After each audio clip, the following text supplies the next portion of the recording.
What's good? And thank you for tuning in. Today on the show, we have Coach B. She's going to be chopping it up with us today as we talk about the 90s. So without further ado, let's get this conversation started off right. Coach B, how are you doing today? I'm blessed. I'm blessed. How are you, D? I'm all right. I'm all right. Go on and tell the audience a little bit about yourself. Okay, I'm Coach B. I am the CEO of You Own You Coaching LLC, where I am an inspiration empowerment mindset coach. I help you change your life and help you find yourself through faith-based obstacles. Once you get your plan together, I help you execute it, and we do it with no judgment at all. Mm-hmm. I also am getting ready to start my own podcast called Did You Hear Yourself with Coach B? It'll be starting in the beginning of May. And I've been in the coaching business now for 4 years. And that's all Okay. you In get the for me. coaching business.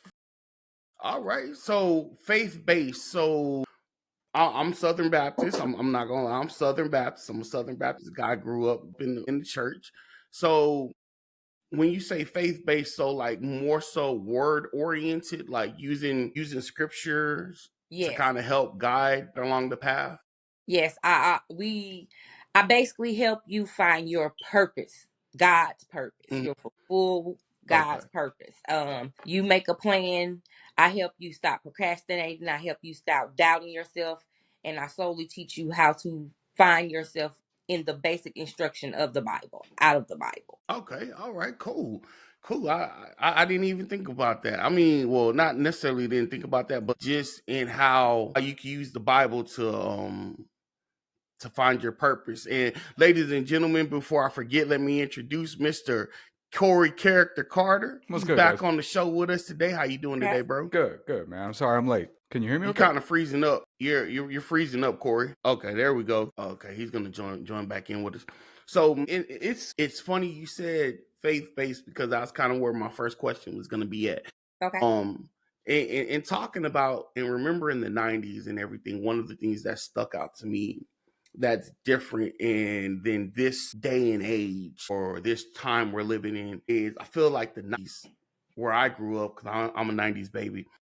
I feel it was. Hold on, let me bring him back in. Okay, Is there that we better? go. We got Mr. Corey back. What's good, guys? Sorry I'm late. Man, nah, man. Better late than never. Better late than never. Now, I was segueing into the first question. So, growing up in the '90s, for me, I grew up. It was more so church filled, family based, and grandmas were grandmas, papas were papas. Moms and dads and aunties and uncles. It was like a big family oriented thing.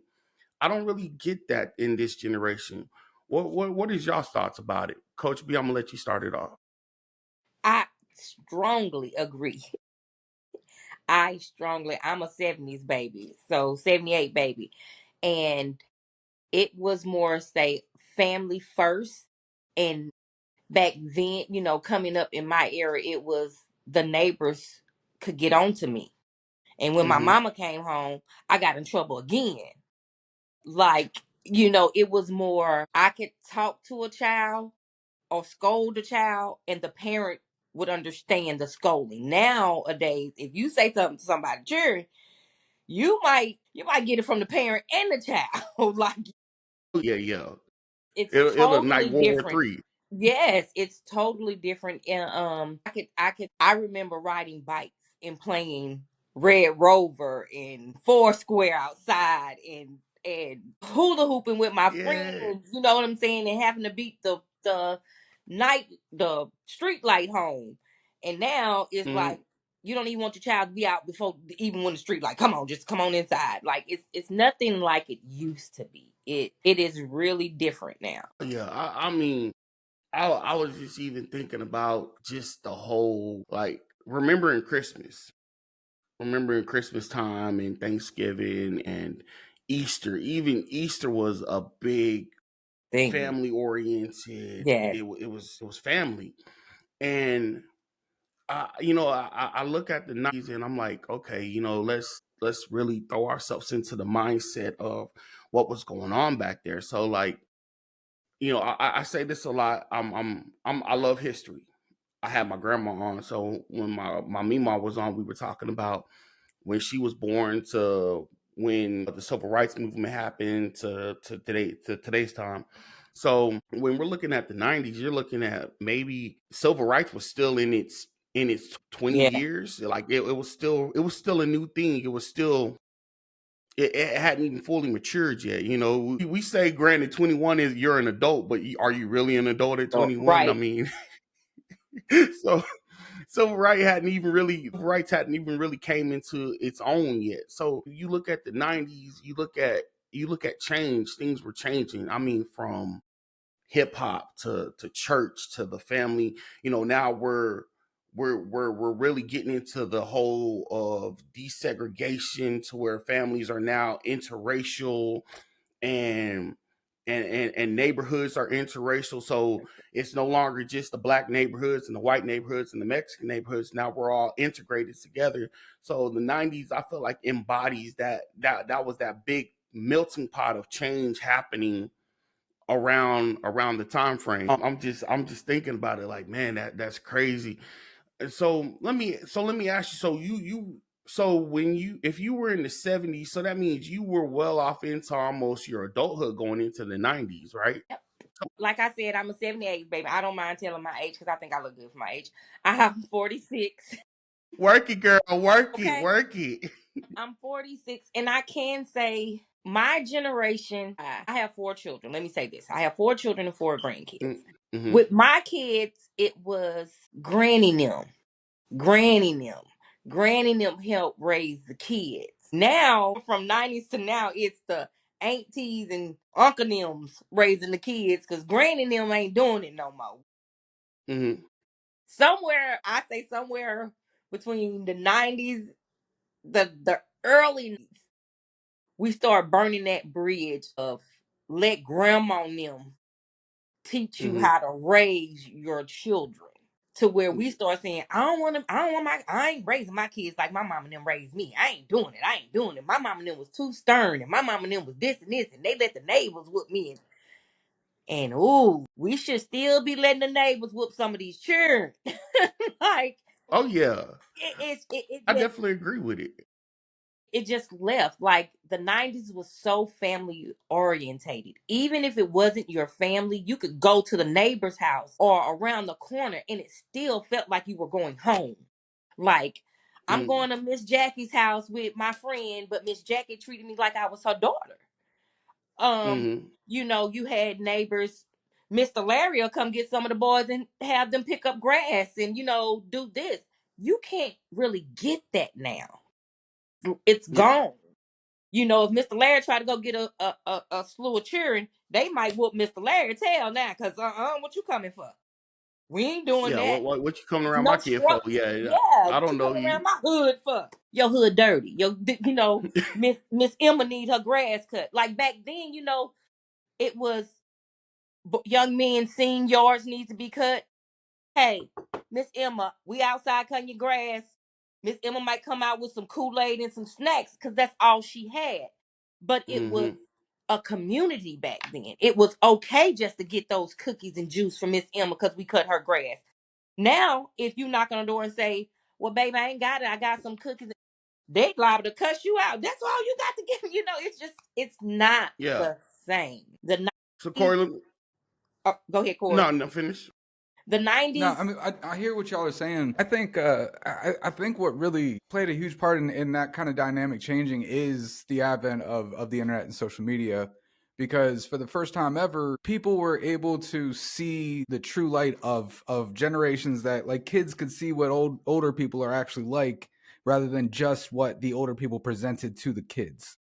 It yeah, was, they really became more aware of like these political beliefs that these older people have, and I don't agree with it, so I don't want to be around Uncle so and so because he believes right. this and I just can't support that. I think. And then COVID, right? COVID happened, and not just the pandemic side of it, but it was the last straw that would like completely polarize the country for an unforeseen amount of time at this point. So now we had political division, and then we also separated everybody and kept everyone at home. They couldn't go visit the grandma and grandpa, and they didn't. Then we have these kids that spent 2 years in the most formative time of their life who didn't Yeah. go to school and didn't learn those social skills. And they come Yeah. back and the seventh graders are acting like fifth graders and the teachers don't know what to do with it. And we just, I don't know when we come back from that, if we come back from that, but I think Right. those are the biggest things that changed. I think it starts with we gotta we gotta look back, and I'm a firm believer. We have to look back at what were we doing back then that we can replicate now. Yeah. Yeah. And I'm a 90. I gotta say, I'm a 90s baby. I was the kid.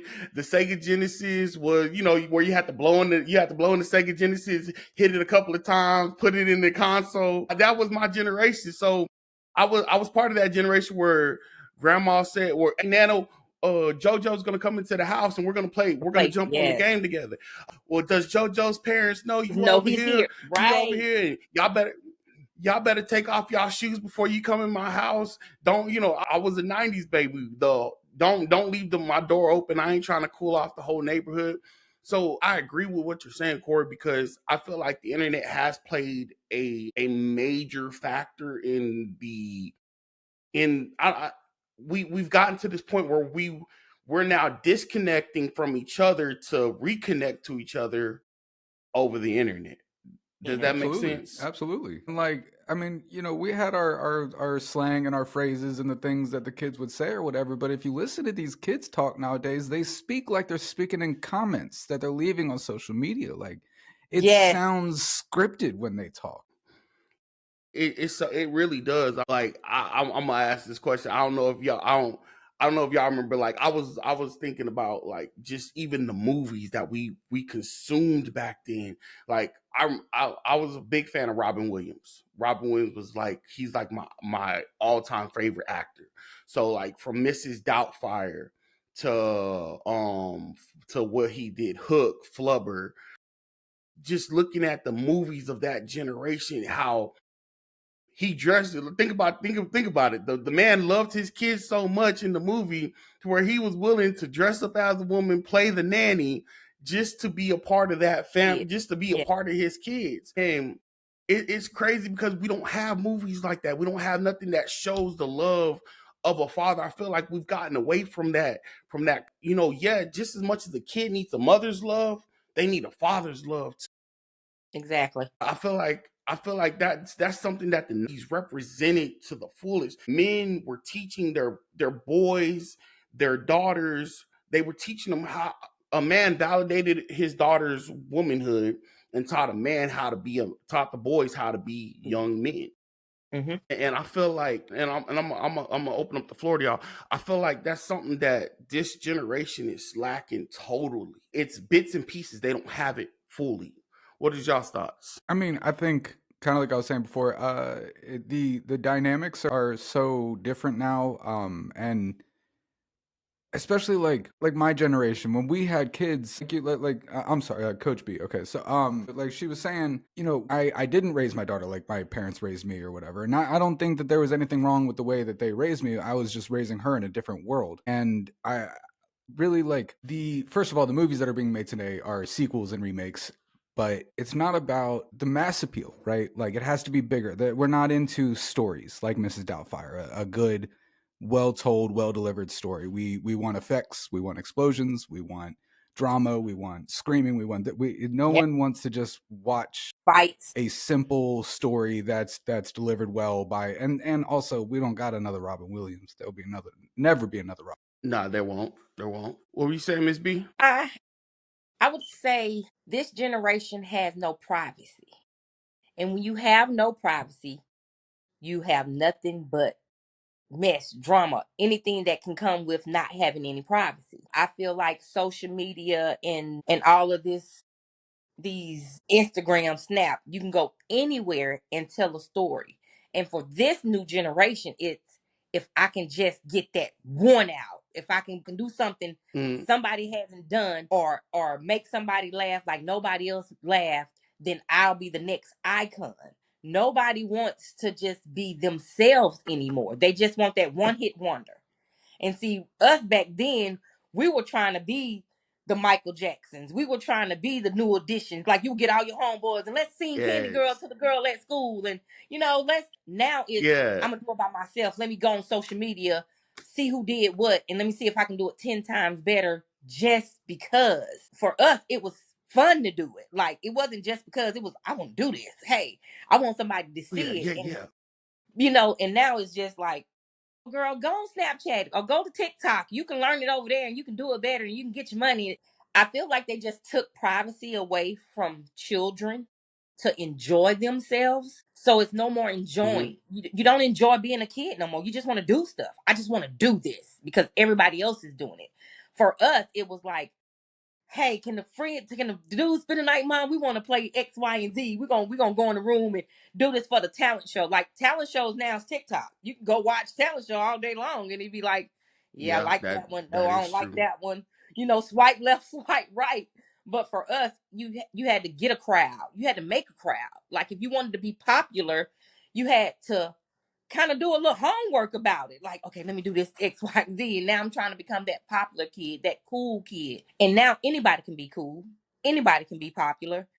Those sayings don't you know how you had class favorite? Remember, Mm, nobody knows what that means anymore. Because everybody can get on TikTok and now it's like everybody's the favorite.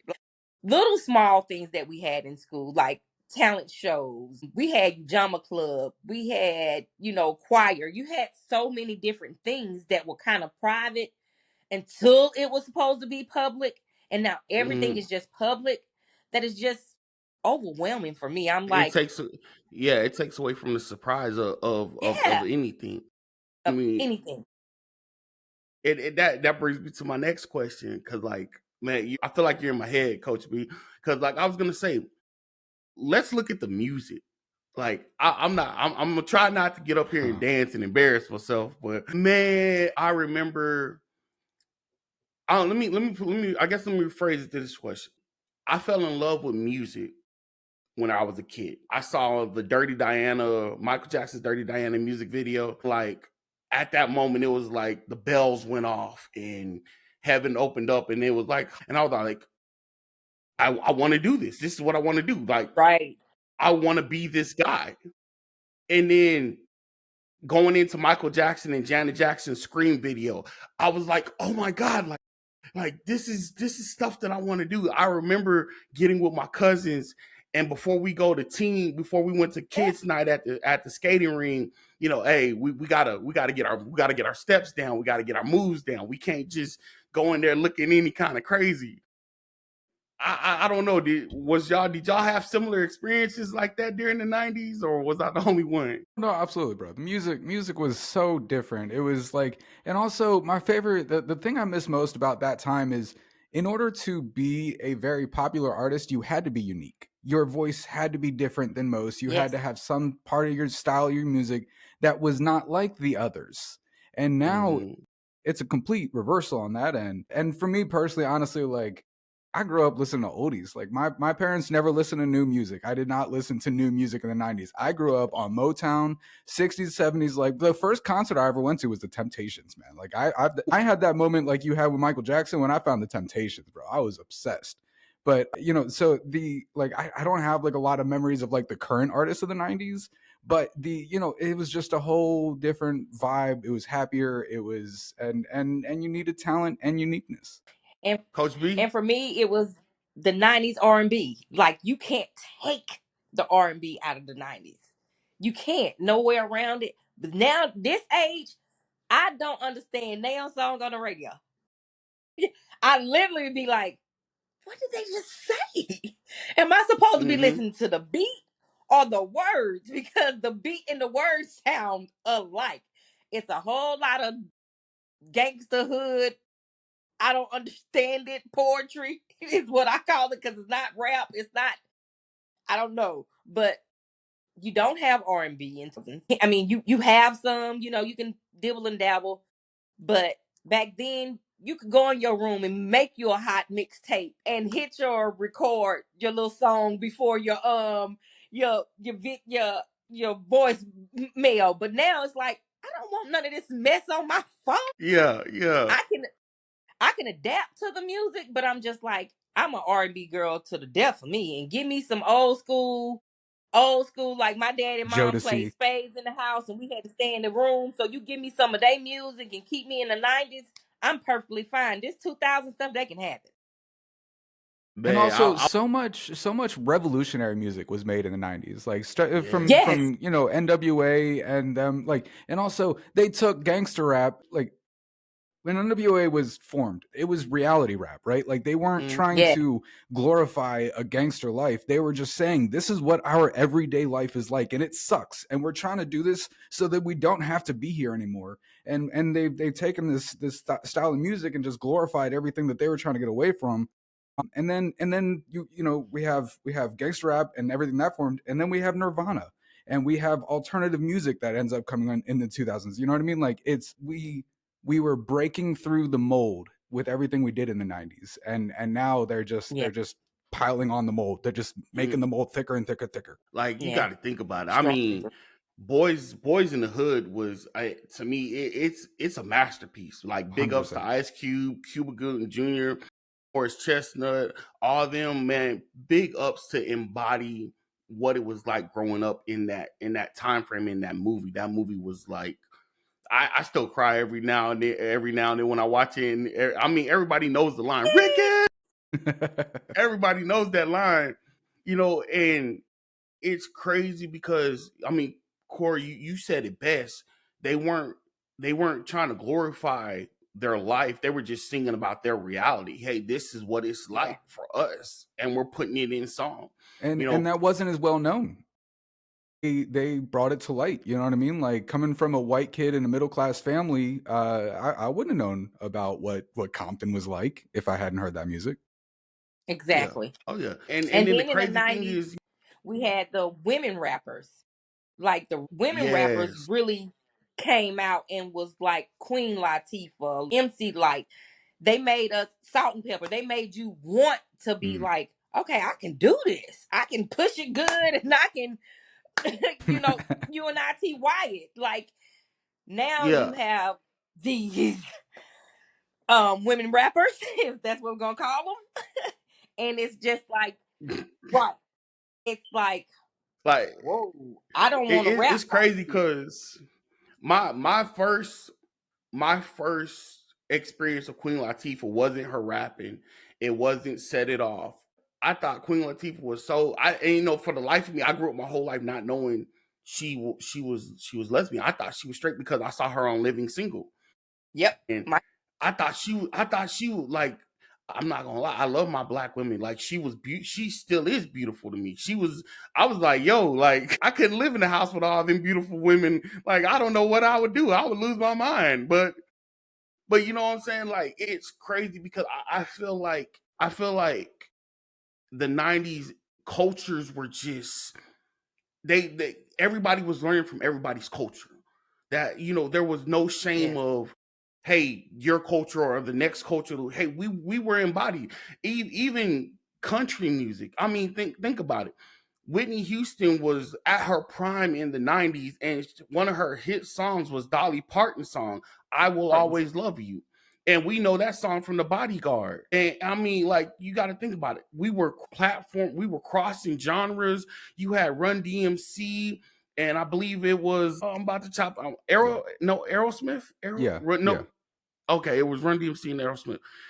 We were crossing platforms, crossing genres. We were literally in the '90s was breaking down doors and breaking down barriers that were put up to keep. Hey, this is for you. This is for us. Don't come over here. We were crossing that threshold, and it's like nowadays, why are we trying to put these barriers back up? Why are we trying to box each other back off? Like, no, we need to embrace it because that's what they were doing. And it was going good. I mean, we had our hiccups, we had our moments. I mean, but no, nothing's perfect. But I feel that's when, to me personally, and granted, I'm only 35. I feel that's when America was reaching a new level. It was reaching to the promise that it holds in its creed. We are all created equal. We are all one. You said it best, Coach B. Unity. You saw a lot of unity within the '90s. Yeah. Yeah. And even till in the 90s, you had shows that showed you college was cool. You had different Yeah. world. You had shows that showed you it's okay to grow up and continue your growth in education. You had family shows where you could sit on a Sunday evening and watch with your family just to get a laugh. Family Matters. You know, my favorite one Boy was, Meets World. yes, I'm just a Boy Meets World. That Me was and my my brother that was was just talking. I can't even remember. It was just shows that just showed you can go. You can do something. You can become something better. And now you have a lot of killing shows, a lot of reality fighting shows. Like, I don't want to be mhm. considered a baddie to get my teeth knocked out, if that makes sense. Because back then in the Nah. 90s, you were bad if you went to Hillman's College. You know, if you were Mhm. bad if you went to Hillman's College and went to the lunch cafeteria. And now you are bad if you get your nose punched in. Like, the I feel like in the 90s, it started to show that you can grow in your community, with family morals. And somewhere down the line, it got cut out. And it's like, live this way, live rude. Because to me, now 2025, this year, it's you're just learning to be rude. It's just either you have that ego or you Mhm. just at the bottom of the barrel. There's no in between. And in the 90s, it uplifted you from the bottom of the barrel, and you even had people coming down to your level to show you it's some growth in this. You don't have that now. It's either you on top or you at the bottom, because nobody's helping the middleman anymore. No. Anything to add on? I mean, I feel everything you're saying. I think what we were talking about earlier, the community aspect of it, it wasn't just like family, like, and not just going out, like my whole neighborhood, Yeah. every kid in my neighborhood would come over to my house and play flashlight tag, like every night in the summer. Like, little power box outside the house Yeah. was Yes. the home base if you can make it there. And my dumbass, we run around in the LA Gears, the light up shoes, and everybody'd be like, "We're playing flashlight tag." Be like, "Oh, there's Corey. He's in the field again." Hey, yo, this man, I'm surprised you remember them. Man, I remember that was those were the first pair of shoes, I remember Yeah, owning was the yeah. LA Gears. I had LA the ones that Gear. had the battery where you could take the batteries out.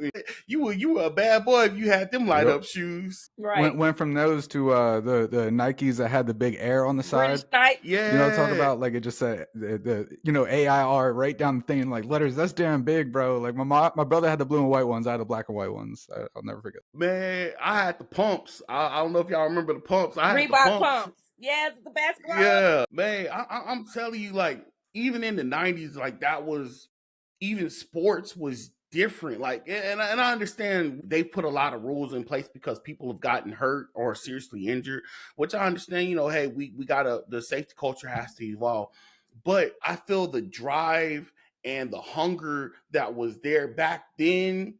Like, I mean, and I know a lot of people do the comparison between LeBron James and Michael Jordan in his prime. I'm not. I mean, they're both they're both great athletes in my opinion.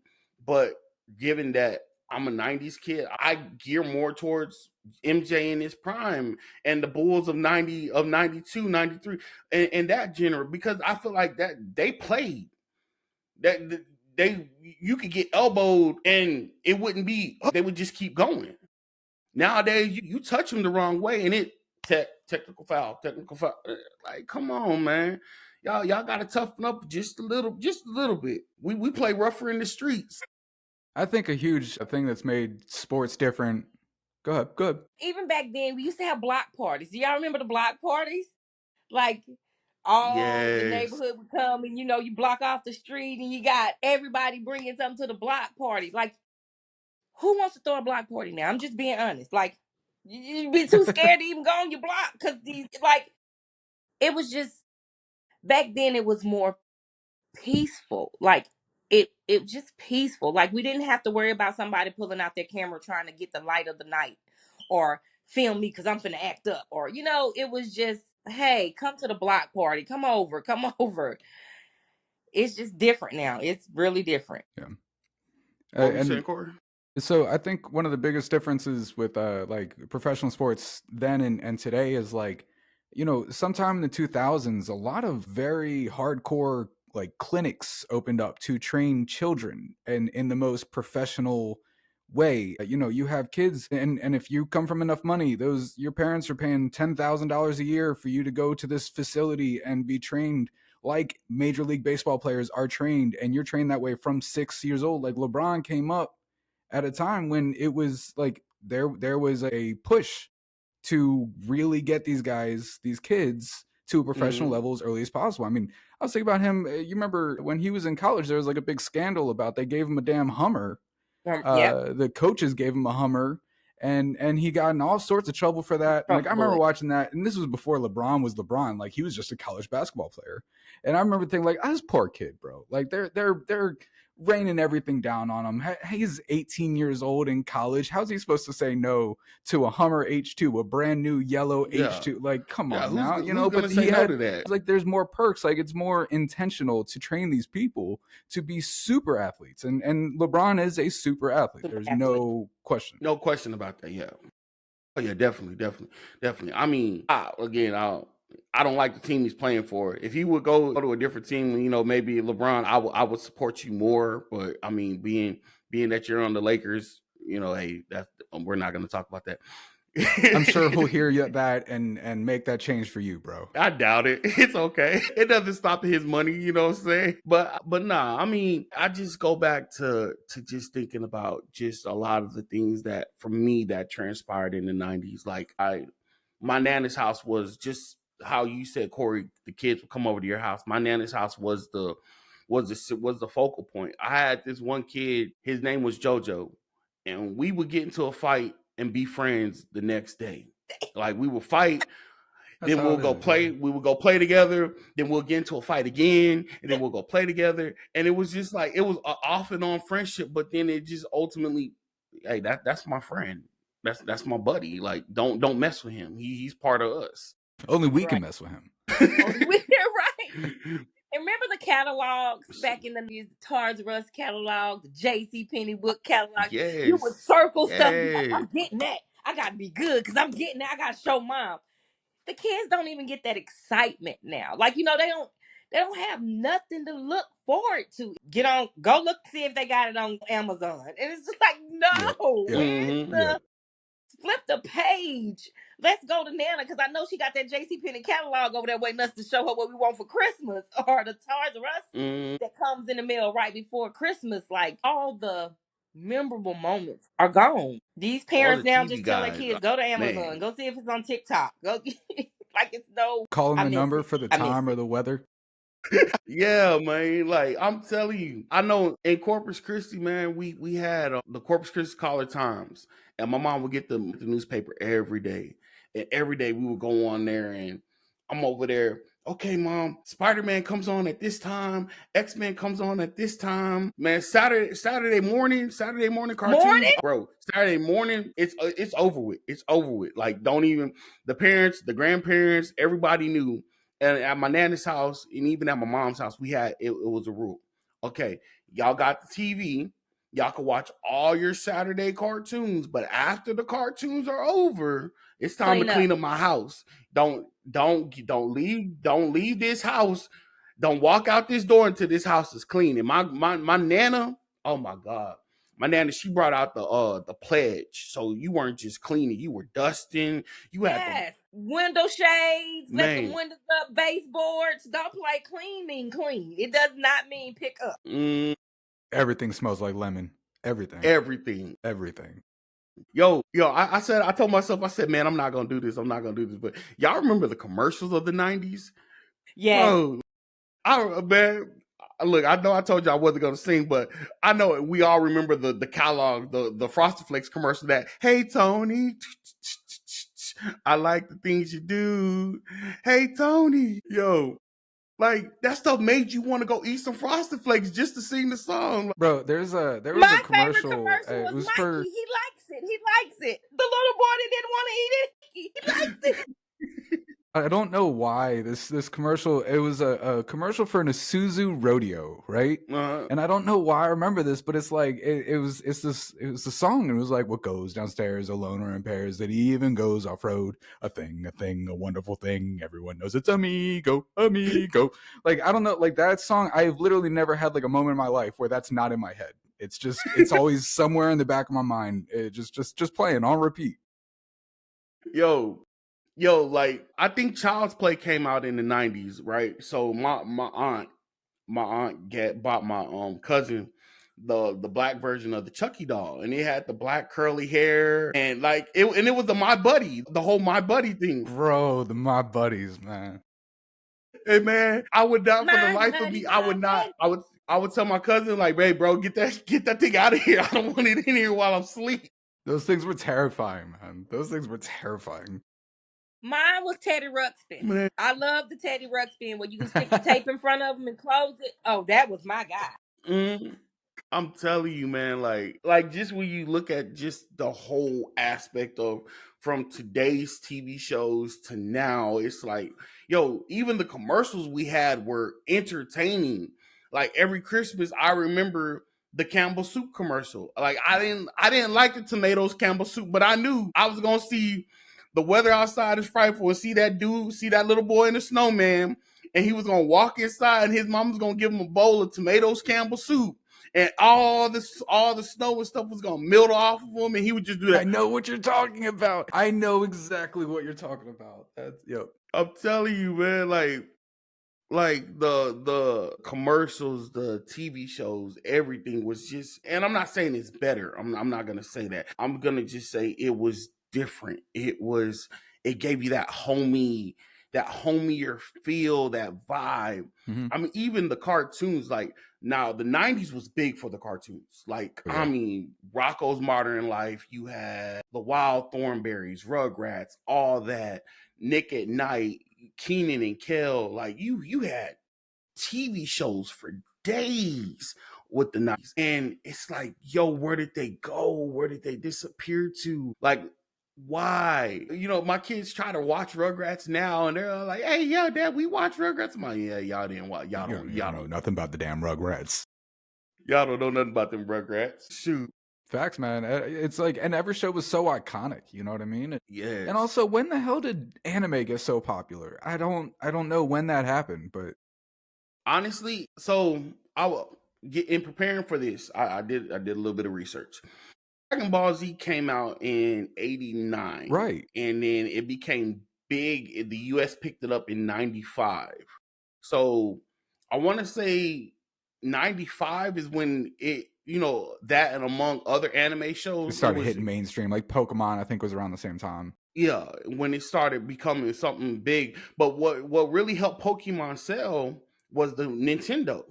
Hmm. People don't credit Nintendo for Pokemon as much as they should, because I had the blue version. My brother had the red version. I was a Pokemon fanatic. Like, we were mad that when we found out the only way to get the full 150 Pokemon was you had to link up and trade between the red version and blue version. But they did that to make sure that you bought both games. Sure. You want all 150, you gotta trade between It was games. genius marketing for back then. That was like Bro, unheard of back it was then. smart. Yeah. Yeah. I mean, and then think about it. Like, I know I had the big Game Boy, the grayish color one. I Yeah. had Yep. I had the big Game Boy, then I had the Game Boy Pocket, and then whenever they went to the Game Boy Color, oh bro, it was over with. It was I had over the with. Game Gear. I was a Game Gear kid. But I never got the Game Gear. Yeah, I never got to get that one. Like, man, but Sega Genesis was my heart. I was a Sega Genesis kid. So like my Meemaw had the Super Nintendo, and my mom and my nana had the Sega Genesis. So Sonic the Hedgehog 2, Sonic 1, X-Men, Killer Instinct. That X-Men Like, game on Sega, bro. That's like my jam back then. yes. Like okay, I gotta ask you. Teenage Mutant Ninja Turtles. Tell me you grew up with that. Oh yeah, oh, of course, of course. The whole Teenage Mutant Mm-hmm. Ninja Turtles, Teenage Mutant. Go ninja, go ninja, go, go. Man, bro, I'm telling you, like, bro, I can sit up here for days because I miss it. It's not saying that, it's not saying that we can't get it back. I think we can. I really think we can get that hominess back, but it's gonna get to a point to where, like, I think you said it on Rapid Rants. You said you were talking about how a father and son, their relationship got messed up because they became so polarized Right. in their Politically. Yeah. politically. And I think we have to get past that. I mean, think about it. The Republicans and Democrats are gangbangers in suits. That I'm gonna. Absolutely. 100%. The only difference between them gangbanging and the Crips and Bloods gangbanging is what they put on paper can fuck you up. Yeah. Yeah. What a Crip, not saying killing a family member won't hurt you, because it will hurt you, but you're gonna mourn for a time. But what these cats do, you can fuck you up for a lifetime. Yeah. Yeah. And can lead to a lot of people dying. Oh yeah. Oh yeah. So I mean, I don't think we'll ever get past that, honestly. At this point in our country, I think that we will forever be this divided politically. At least for the next foreseeable future, next 20, 30 years is going to be back and forth. One crazy left-wing president, one crazy right-wing president is going to go back and forth. yeah, I think that's gonna be the case for a little while too. I mean, people have to get to the point where we got to get back to, we can agree to disagree. We have to get to that. I may not agree with you on everything that you see or feel or view or your viewpoints, but it doesn't make you my enemy. Right, It just right. just means we just see things differently. Right. And just because you see that thing differently doesn't mean I hate you. I don't understand. That's what I'm saying is like, that's what I was saying in that post you're talking about is like, I understand how we got here, but I also don't understand how it's just so widely accepted that if you disagree with one thing that a political party does, then you disagree with everything they do and you agree with everything the other one does. Like it doesn't, no one's 100% right about anything. No group is No, 100% right about everything. You can't, I don't know. That's just the hey, wildest thing to me. nah, bro, you're right. And you're making valid points, because this idea, and that's one of the things that's different about the 90s compared to today's time. This idea that somebody's gonna come in with this gold pen and magically, Fix you know everything for what? everyone. I know what's going on in your household. In your household, you don't have enough of this and enough of this and enough of this. So, I'm going to write a law and say, hey, you know what? This is gonna help you. Come on, bro. Be realistic with it. Like, Right. stop Right. stop living in a fantasy world. Stop waiting. One of the things I learned from my grandparents, from my mom, from my dad, nobody's going to fix your problems but you. Only you can fix your problems. Stop looking for somebody to come in and save you. I'm a Power Rangers kid. So I used to believe that that somebody was gonna, it's morphin' time, and come right in and, with an uppercut and summon a Megazord. I used to believe that, but now, I had to grow up and realize that you are your own superhero. You can fix your own problems. There's nobody that's gonna fix it for you. No, it doesn't matter who sits in the big White House. It doesn't matter who's in Congress, because to help some, I'm hurt a few. Yeah. Yeah. Yeah. You create your own reality. It's on you. Yeah, definitely. That's why my life coaching is called You Own You. You own you. It's hard to really fix yourself. I let a lot of people know that in my coaching, because the hardest thing is to face your own reality. If you look at yourself through how you're living, that's not really who you are, if that makes sense. I let a lot of Hmm. people know you have to literally take off every cape you wear. For instance, Corey, your father, you have to take that cape off. Your son, your, I don't know if your husband, but husband, son, you take all those capes off and look at yourself and ask yourself, who am I? It'll take you 5 minutes. It'll take you more than 5 minutes to give me an honest answer. because you think you 100%. are a father, a brother. You think you are these people. You wear these capes and you wear these, this armor. This is who I am. I'm a father because I have a child now. I'm a husband because I'm married now. I'm a son because my mom and dad gave birth to me. But who is Corey? Who is Corey? Yeah. And No, so absolutely. I help a lot of people understand that you have to make yourself a priority. You have to really say, let me discover me first. Because once I Mm-hmm. discover me, I can proudly put on the father cape. Because Corey, as the father, I can execute X, Y, and Z because I know who I am. As the husband, I know I'm a provider, protector, a leader. But if I don't know those things before I put all those capes on, you cloud your judgment of who you are or who you need to become and what's your purpose in life.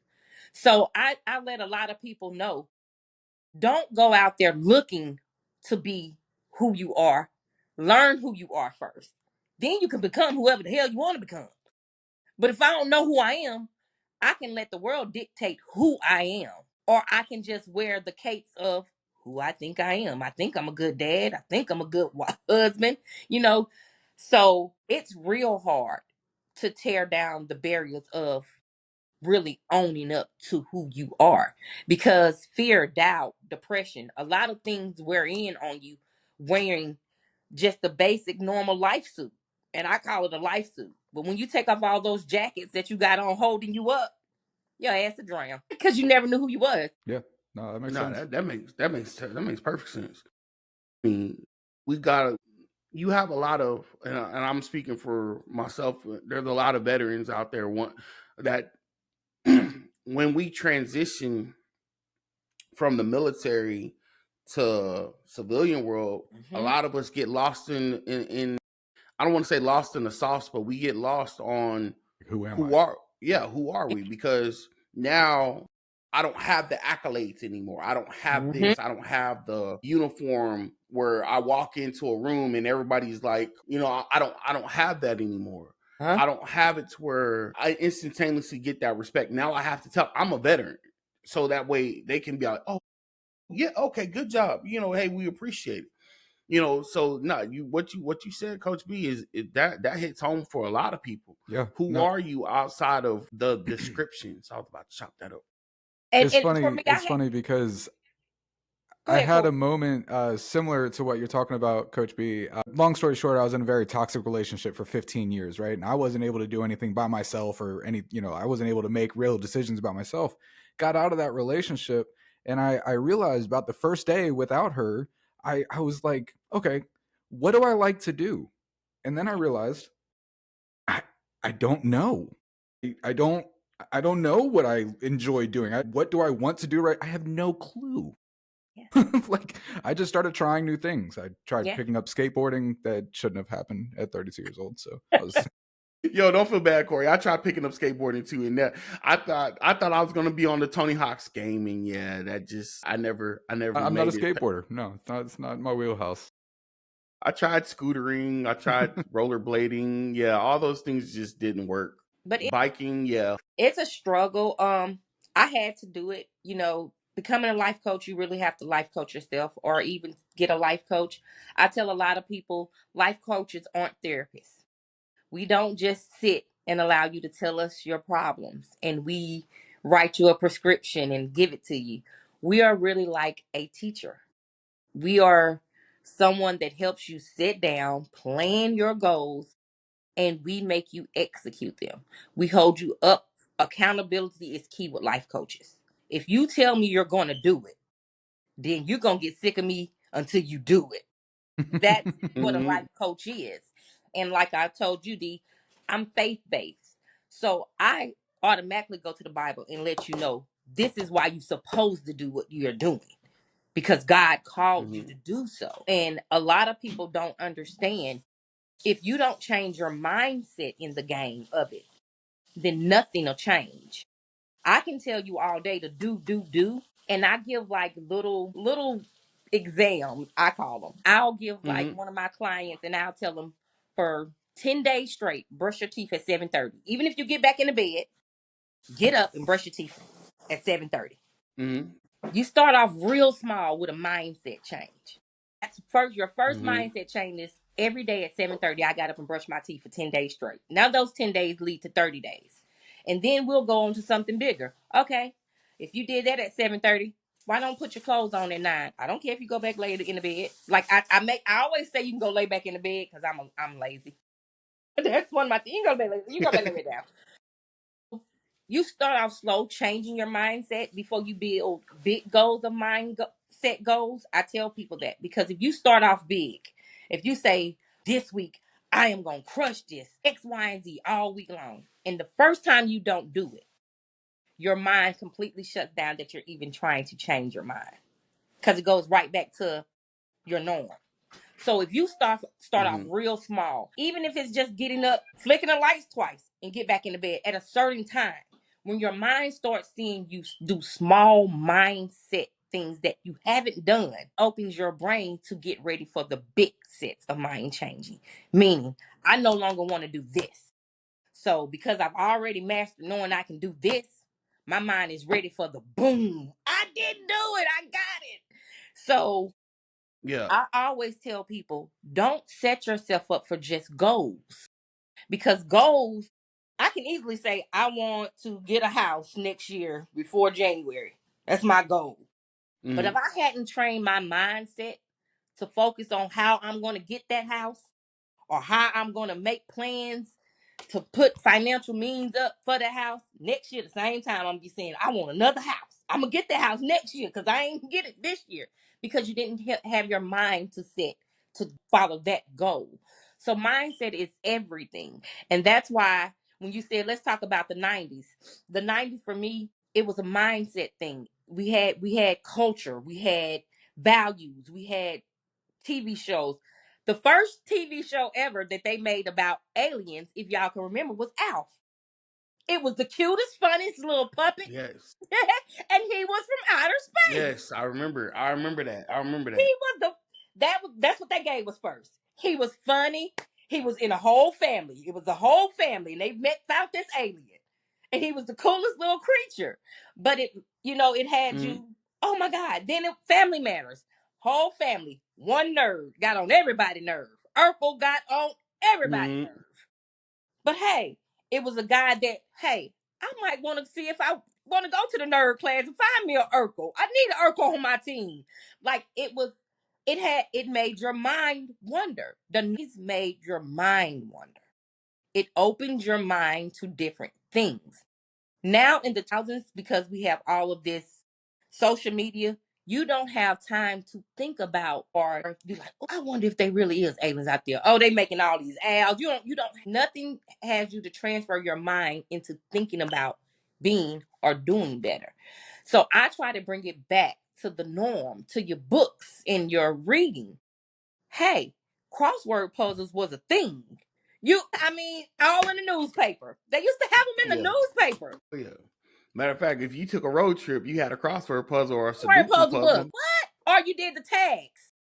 Hey, let's see who can do the tags. Like The alphabet game. the Yeah. alphabet game. Yeah.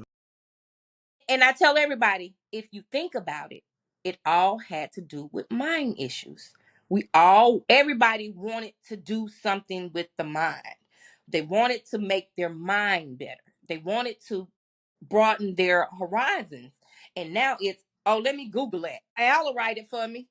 Mm-hmm. Nobody is using their brain anymore. It's just, this all you hear. Yeah. I mean, we've gotten to. I mean, in society now, and it's crazy. We've just gotten to that point where I call us it's assisted living. Like I'm not gonna lie. My house is on the verge of becoming a smart house. I don't know if y'all remember that Disney Channel. Like I have smart bulbs, I have a smart dishwasher. My wife just got a smart stove and a smart washer and dryer. Like everything's smart where we can kind of do it from our phone. Granted, we still got to go put the clothes in the Yeah. washer and all that other stuff. But now, just so y'all know, washing machines have it to where now all you got to do is pour the soap into the thing and it'll dispense the soap out on its own. Yep. Like I did not know that. That's pretty badass. Yo, Pretty badass. that is yo, I am like loving it because now I Yeah. don't have to go buy soap all the time. But like everything is just becoming so smart now.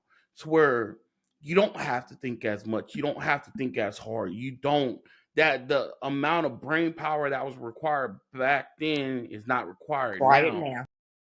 And but then it goes back to should we stop teaching some of the life lessons that we learned in the 90s?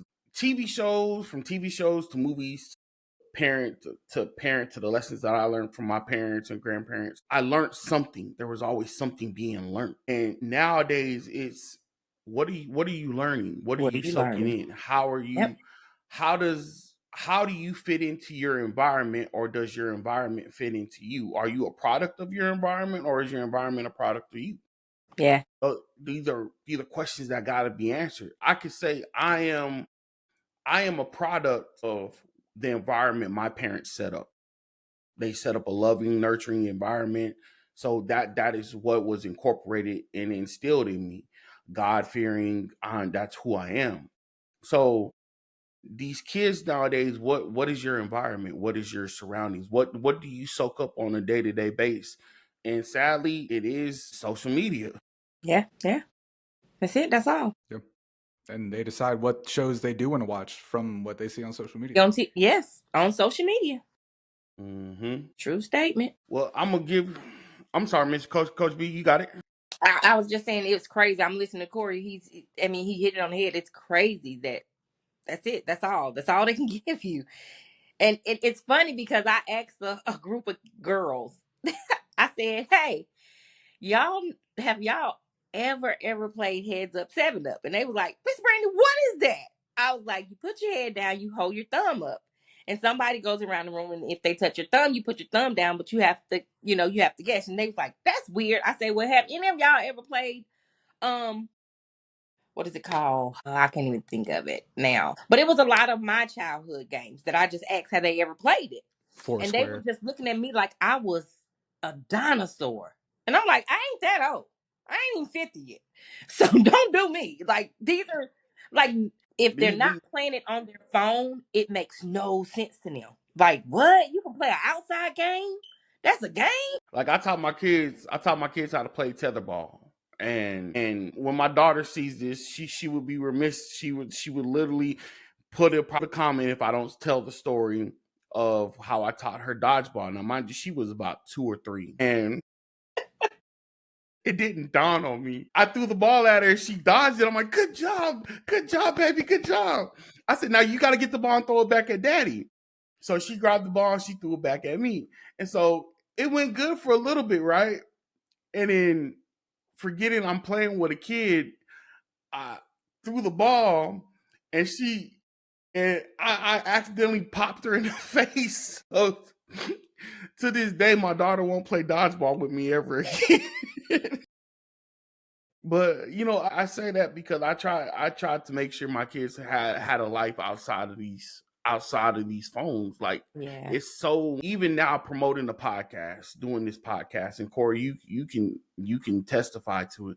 It's so we're constantly in our phones, we're constantly checking for updates, we're constantly trying to network, we're constantly, so like the phone is now glued to my hand Yeah. because I'm Yeah. like, I got to put out this clip, I got to do this, I got to do that, I got to make sure I'm making my presence known. And for me, it's a new experience because I'm not used to it. And that's not, that wasn't that's not my normal. So I'm adapting to this new normal. I don't know how these kids do it with these Right. things, because it's crazy. Like, Corey, how do you do it? Let me ask you. A lot Right, of Corey. time, I need bro. your help.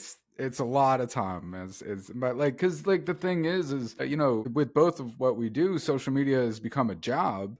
And now for me, for my show, doom scrolling is part of my job. And I mean, like, dude, I'll be sitting there like, I want to fucking stop, but I gotta find topics. I gotta find you know what I mean? But yeah, it's frustrating, man. Like I was telling you yesterday, like I post on all 4 platforms every single day, and I have to do that individually. So I start with Instagram, post there, then go to Facebook, then go to YouTube, then go to TikTok every single day. Like that's a that whole process, and then responding to comments as I'm doing it takes a couple hours. Oh, yeah. But I'm definitely gonna reach out to you after this, because Instagram freaking they kicked my page. They closed out my page. They said we don't allow fake pages. I'm all like, it's not fake. I just barely made the page. Like, what are you doing? It's I've never heard that before, man. That's a new one. bro. I have bad luck with this stuff. It's I'm crazy. like, I'm sitting up here like I got the email and I'm over there like, what? I just barely. I was going to try to do a post. I was like, yeah, your Instagram account has been closed due to we don't allow fake pages. I'm all like, What is it? What do you mean fake page? and the sad part is I linked it. I did it through the Meta Business, through that Meta Business thing, and it was linked to my Facebook. So it's like, That's so annoying. That's so annoying. And the crazy thing is, D and Corey, this is my first episode on the podcast, and I'm actually starting my podcast in mid-May. So I'm like, okay, I'm liking how it's going, and I'm hearing y'all guys like right now. You said the thing. I'm like, he said death scrolling. What is that? Like my mental is trying to take in some of the stuff y'all are saying because Like I'm doom getting scrolling is like when you know, like when you're just stuck on on TikTok or whatever, and you find yourself okay. you've been scrolling for like 2 hours, just not really paying attention to anything you're watching or whatever. But that's part of my job now, and it kind of sucks. Okay. Yeah. So I mean, this has been everything and more for me. I'm beyond blessed because my kids have been telling me for years, Mom, you need to start a talk show. You talk too much. Yeah, I promise that's what my kids tell me. So I was like, okay, I guess I should listen to my kids now that they're grown. You know how they say you mm-hmm, should listen to your kids mm-hmm. because they're grown now. So, and they're out of the house, and I'm just a housewife now. So I was like, okay. So I've been getting everything ready for my podcast, and just to have genuine love and the conversation how we had today. I'm like, if I can just continue to find more people like you and Corey D to help me along the way, I think I'll really enjoy my podcast. No, Oh, absolutely. If yo, you need help oh, setting it up, just let me know. yeah, just let us know. Most definitely. But I always got to end the show the right way. I'm gonna give y'all two the last words. Coach B, you are the lady of the show, so I'm gonna let you get the first last word. Well, my last words would be I am not a 90s baby. I'm a 78 girl to the heart of me. 80s and 90s was my adolescent years. It made the woman that I am today. The 90s made the woman I am today. I am truly blessed to be here this far, living and growing and still nurturing to loving people, still being able to commute with people, still being able to say the 90s made me. It didn't raise me, it made me. The Mm-hmm. 80s raised me, the 90s made me. And I'm just blessed. And I hope everybody that watched this podcast know that it's all love our way. And if nobody told you today, take care of yourself because nobody else will. Okay. Most definitely. I guess I'll just round it up by saying, I'm like she was saying, I'm glad to have come. I am a '90s baby. I was born in '88, so that's the time I came up. But also, I feel fortunate that like, and we all are can attest to this that like we're the only people, only generation, age group that understands and remembers the world before the internet, and also understands the internet and how to use it. And Amen. we're the only ones, and I'm glad to be from that Oh era. yeah. I agree with both what both of y'all said, and I'm not gonna add anything else. All I'm gonna say is thank y'all for tuning in today. Be sure to like, comment, share, and subscribe. Let us know how we did. Give us your feedback on what you think about this episode. I mean, if you got something you want to add about the '90s, heck, add it. More flavor in the gumbo. But I want to thank y'all for tuning in, and I'll catch y'all the next time.